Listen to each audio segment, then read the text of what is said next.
ಶ್ವಾಸಕೋಶ ಮತ್ತು ಹೃದಯ ಸಂಬಂಧಿ ತಜ್ಞರುಗಳ ಒಂದು ಮಾಹಿತಿಯನ್ನ ಈಗ ನೋಡಿದ್ರೆ ಈಗ ಕ್ಯಾನ್ಸರ್ ರೋಗಿಗಳು ಯಾವ ರೀತಿಯಾಗಿ ಜಾಗೃತಿಯಿಂದ ಇರಬೇಕು, ಎಷ್ಟು ಎಚ್ಚರಿಕೆಯನ್ನು ವಹಿಸಬೇಕಾಗತ್ತೆ ಕ್ಯಾನ್ಸರ್ ರೋಗಿಗಳು ಈ ಕೋವಿಡ್ನಿಂದಾಗಿ JN1 ನಿಂದಾಗಿ ಅನ್ನೋದರ ಬಗ್ಗೆ ಮಾಹಿತಿ ಕೊಡ್ತಾ ಇದ್ದೀವಿ. ಜ್ವರ ನೆಗಡಿ ಬಂದಿರೋರಿಂದ ಅಂತರವನ್ನ ಕಾಯ್ದುಕೊಳ್ಳುವುದು ಉತ್ತಮ ಕ್ಯಾನ್ಸರ್ ರೋಗಿಗಳು, ಯಾಕಂದ್ರೆ ಅವರಿಗೆ ಹೈ ರಿಸ್ಕ್ ಇರುತ್ತೆ. ಈ ಕೋವಿಡ್ನಿಂದಾಗಿ ಜನಸಂದಣಿ ಪ್ರದೇಶದಿಂದ ಆದಷ್ಟು ದೂರ ಇರೋದು ಕೂಡ ಇವರು ಉತ್ತಮ ಅಂತ ಕ್ಯಾನ್ಸರ್ ಪೀಡಿತರಿಗೆ ತಜ್ಞರು ಸಲಹೆಯನ್ನ ಕೊಡ್ತಾ ಇದ್ದಾರೆ. ಒಮಿಕ್ರಾನ್ ವೈರಸ್ ಅದೊಂದು ಮೈಲ್ಡ್ ವೈರಸ್ ಆಗಿತ್ತು, ಅದೇ ರೀತಿಯಾಗಿ ಇದಿರುತ್ತೆ ಅನ್ನುವಂತಹ ನೆಗ್ಲಿಜೆನ್ಸಿ ಬೇಡ ಅನ್ನುವಂತಹ ಸಲಹೆಯನ್ನ ಕ್ಯಾನ್ಸರ್ ರೋಗಿಗಳಿಗೆ ತಜ್ಞರು ಕೊಡ್ತಾ ಇದ್ದಾರೆ. ಮತ್ತೆ ಕರೋನಾ ಆತಂಕ ಶುರು ಆಗ್ತಿದೆ. ಕರೋನಾವನ್ನ ತಡೆಗಟ್ಟೋದು ಮತ್ತೆ ಮುಂಜಾಗ್ರತಾ ಕ್ರಮಗಳ ಬಗ್ಗೆ ಮಾತಾಡೋದಕ್ಕೆ ಎಸ್ಪೆಷಲಿ ಕ್ಯಾನ್ಸರ್ ರೋಗಿಗಳಾಗಿರ್ಬೋದು ಮತ್ತೆ ಇತರ ರೋಗಿಗಳಾಗಿರ್ಬೋದು ಕರೋನಾದಿಂದ ಹೇಗೆ ಜಾಗೃತರಾಗಿರಬೇಕು ಅಂತ ಹೇಳೋದಕ್ಕೆ ನನ್ನ ಜೊತೆ ಡಾಕ್ಟರ್ ಸುರೇಶ್ ಬಾಬು ಇದ್ದಾರೆ, ಕ್ಯಾನ್ಸರ್ ರೋಗ ತಜ್ಞರವರು. ಸರ್ ನಮಸ್ತೆ. ಸರ್, ಇಷ್ಟು ದಿನ ಆಲ್ಮೋಸ್ಟ್ 2 ವರ್ಷ ಆಗೋಗಿತ್ತು, ಕರೋನಾನೆಲ್ಲ ಮರ್ತೋಗಿದ್ವಿ. ಈಗ ಮತ್ತೆ ಕರೋನಾ ರೂಪಾಂತರ ತಳಿ ಎಲ್ಲ ಕಡೆ ಭಯ ಭೀತಿನ ಸೃಷ್ಟಿ ಮಾಡ್ತಿದೆ. ಇದಕ್ಕೆ ಮೊದಲ ರಿಯಾಕ್ಷನ್ ಯಾವ ರೀತಿ? ಅಲ್ಲ, ಇದು ಅನಿರೀಕ್ಷಿತ ಏನಲ್ಲ. ಯಾಕಂದರೆ ಯಾವುದೇ ಕಾಯಿಲೆ ಬಂದಾಗ ತಳಿ ಮಾರ್ಪಾಡು ಆಗಿ ಬರೋವಂಥ ಸಾಧ್ಯತೆಗಳಿರ್ತದೆ. ಸೊ ಈಗ ಕರೋನಾ ಬಂದಿದೆ, ಸೊ ಅದಕ್ಕೋಸ್ಕರ ಎಸ್ಪೆಷಲಿ ಇವಾಗ ಕ್ಯಾನ್ಸರ್ ಪೇಷಂಟ್ಗಳಲ್ಲಿ ನಾವು ತುಂಬ ಮುಂಜಾಗ್ರತೆ ವಹಿಸಬೇಕಾಗ್ತದೆ. ಯಾಕಂದರೆ ಕ್ಯಾನ್ಸರ್ ರೋಗಿಗಳು ಮೊದಲೇ ಏನಾಗಿದೆ, ಅವರಲ್ಲಿರ್ತಕ್ಕಂಥ ಒಂದು ರೋಗ ನಿರೋಧಕ ಶಕ್ತಿ ತುಂಬ ಕಡಿಮೆ ಇರ್ತದೆ. ಸೊ ಅದರಿಂದ ಬೇರೆ ವ್ಯಕ್ತಿಗಳಂತೆ ಕ್ಯಾನ್ಸರ್ ಪೇಷಂಟ್ಗಳಲ್ಲ. ಸೊ ಕ್ಯಾನ್ಸರ್ ಪೇಷಂಟ್ಗಳು ಸ್ವಲ್ಪ ಇದ್ರ ಬಗ್ಗೆ ಕರೋನಾ ಆಗಲಿ ಯಾವುದೇ ಇನ್ಫೆಕ್ಷನ್ ಬಂದಾಗೆ ತುಂಬ ಮುಂಜಾಗ್ರತೆ ವಹಿಸಬೇಕಾಗ್ತದೆ. ನಂಬರ್ 1, ನಾವು ಮುಂಚೆನೇ ಹೇಳ್ತಿದ್ವಿ ಕರೋನಾಗೆ ಅಂತ. ಯೂಶಲಿ ಕ್ಯಾನ್ಸರ್ ರೋಗಿಗಳಿಗೆ ನಾವೇನು ಮಾಡ್ತೀವಿ, ಕರೋನಾ ಬರಲಿ ಬರದೇ ಇರಲಿ ಅದಕ್ಕೆ ಆದಂಥ ಒಂದು ಕೆಲವೊಂದು ಇನ್ಸ್ಟ್ರಕ್ಷನ್ಸ್ ಕೊಡ್ತೀವಿ. ಇಂಪಾರ್ಟೆಂಟಾಗಿ ಏನಂದರೆ ನೀವು ಯಾವಾಗಲೂ ಮಾಸ್ಕ್ ಧರಿಸೇ ಓಡಾಡಬೇಕು. ಮನೆಯಲ್ಲಿ ಆದಷ್ಟು ಯಾರಾದ್ರಿಗಾದ್ರೂ ಏನಾದರೂ ಜ್ವರ ಕೆಮ್ಮು ನೆಗಡಿ ಆ ಥರ ಇದ್ದರೆ ಅವರಿಂದ ಆದಷ್ಟು ದೂರ ಇರಬೇಕು. ಪ್ರಿಫರಬಲಿ ಐಸೋಲೇಟೆಡ್ ಪ್ಲೇಸಸ್ಸಲ್ಲಿ ಇರಬೇಕು. ಕೈ ತೊಳಿಬೇಕಾದ್ರೂ ನೀವು ಅಟ್ಲೀಸ್ಟ್ 15ರಿಂದ 30 ಸೆಕೆಂಡ್ಸ್ವರೆಗೂ ಪ್ರಾಪರ್ ಆಗಿರೋ ಹ್ಯಾಂಡ್ ವಾಶು ಅಥವಾ ಸೋಪ್ ಹಾಕಿ ತೊಳಿಬೇಕಾಗ್ತದೆ.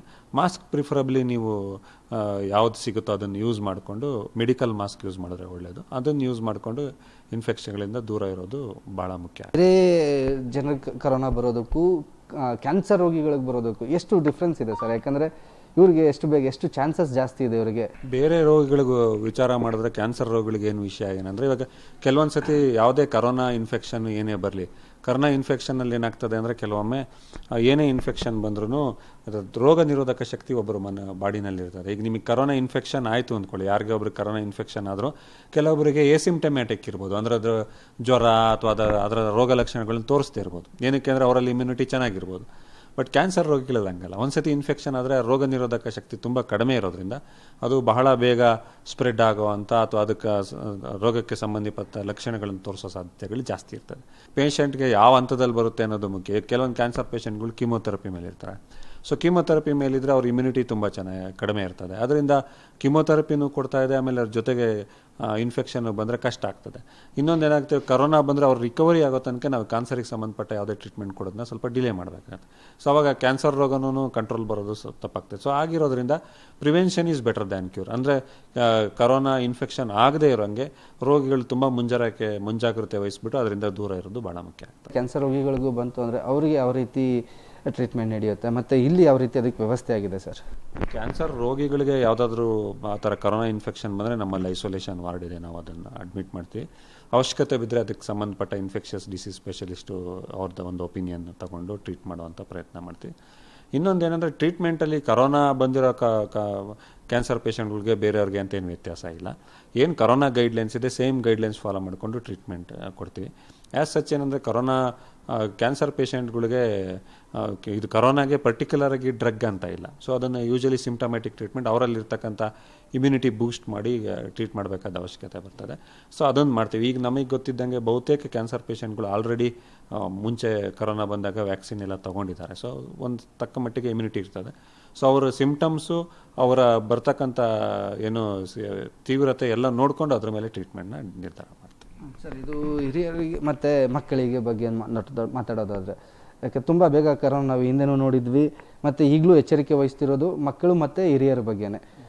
ಇವ್ರಿಗೆ ಯಾವ ರೀತಿ ಎಚ್ಚರಿಕೆ, ಕರೋನಾ ಅಲ್ದಲೇ ಇದ್ರೂ ಅಥವಾ ಕ್ಯಾನ್ಸರ್ ರೋಗಿಗಳಲ್ಲ ಅಂದ್ರೂ ಈ ಸಾಮಾನ್ಯ ಮಕ್ಕಳಾಗಿರ್ಬೋದು ಅಥವಾ 60+ ಇವ್ರು ಯಾವ ರೀತಿ ಎಚ್ಚರಿಕೆಯಿಂದ ಇರಬೇಕಾಗುತ್ತೆ ಸರ್? ಕ್ಯಾನ್ಸರ್ ರೋಗಿಗಳಲ್ಲದೆ ನಾನು ಹೇಳ್ದಂಗೆ ಇಮ್ಯುನಿಟಿ ಕಡಿಮೆ ಇರೋದು ಮಕ್ಕಳಲ್ಲಿ ಮತ್ತು ವಯಸ್ಸಾದವರಲ್ಲಿ. ಇವರಿಬ್ಬರಲ್ಲದೆ ಇನ್ನೊಂದು ಕೆಟಗರಿ ಇದೆ, ಅಂದರೆ ಶುಗರು, ಬಿ ಪಿ ಈ ಥರ ಸಂಬಂಧಪಟ್ಟ ಕಾಯಿಲೆಗಳಿದ್ದಾರೆ. ಇವರೆಲ್ಲನೂ ಸ್ವಲ್ಪ ಸಿವಿಯರ್ ಕೆಟಗರಿಗೆ ಬರ್ತಾರೆ. ಇವರಲ್ಲಿ ಏನು ಉದ್ದೇಶ ಅಂದರೆ ರೋಗ ನಿರೋಧಕ ಶಕ್ತಿ ಕಡಿಮೆ ಇರುತ್ತೆ. ಸೊ ಮುಂಚೆ ನಾವೇನು ಕರೋನಾಗೆ ಯಾವ್ದು ಗೈಡ್ಲೈನ್ಸ್ ಹೇಳಿದ್ವಿ, ಸೇಮ್ ಅದೇ ಗೈಡ್ಲೈನ್ಸ್ ಫಾಲೋ ಮಾಡಬೇಕಾಗತ್ತೆ.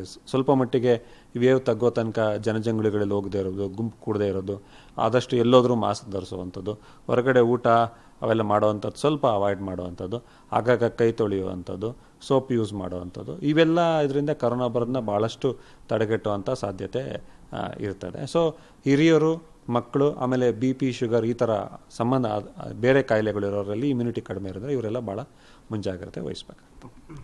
ಇದಿಷ್ಟು ಡಾಕ್ಟರ್ ಸುರೇಶ್ ಬಾಬು ಅವರ ಮಾತು. ಕರೋನಾಗೆ ಆತಂಕಕ್ಕಿಂತ ಹೆಚ್ಚಾಗಿ ಮುಂಜಾಗ್ರತೆ ಬಹಳ ಅಗತ್ಯ.